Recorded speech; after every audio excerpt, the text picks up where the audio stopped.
Everyone's familiar with sending a fax from the business center, ordering room service, even spending a day being pampered in the spa. But one of the best and least used services offered by hotels is the concierge. We keep forgetting today that hotels are much more than a place to sleep. There's the old saying, what do you take on a deserted island with you when you're by yourself? Is it water, food, a first aid kit? No, the answer is a concierge, because they can do everything for you. The term dates to the Middle Ages, where the concierge was the keeper of the palace keys. And in a way, the modern concierge is the key to a successful stay. What we have is a great concierge staff. They can really personalize an experience for you as a guest.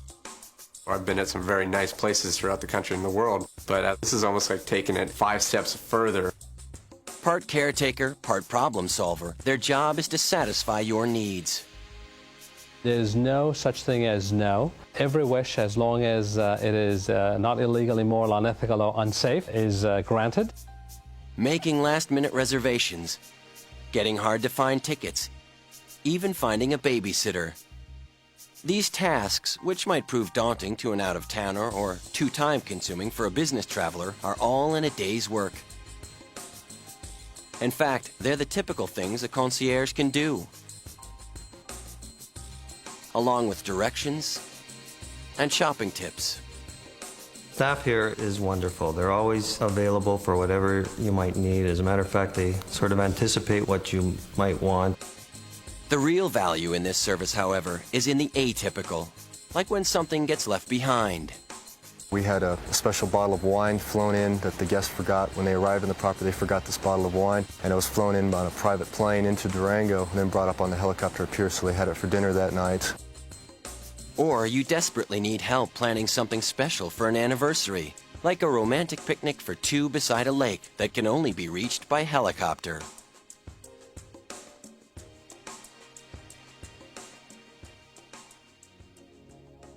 Sometimes the last thing you want to do is spend more money, and a concierge can help with that too. Whether it's by recommending a romantic place for a walk or revealing a city's secret shopping district. While concierge service is provided by the hotel at no cost to you, in some cases a gratuity is appropriate. For sightseeing tips, setting up a babysitter, or other simple requests, a smile and a thank you would be sufficient. If the concierge has to work a little harder to secure sold-out theater tickets or finagle a last-minute reservation at a popular restaurant, $5 to $20 would be appropriate. If you ask for the impossible, like having a concert grand piano delivered to your suite at 2 o'clock in the morning, as one singer reportedly requested of a New York concierge, you should probably tip at least $100 and probably more. For more ways to make the most of hotel stays, go to fineliving.com.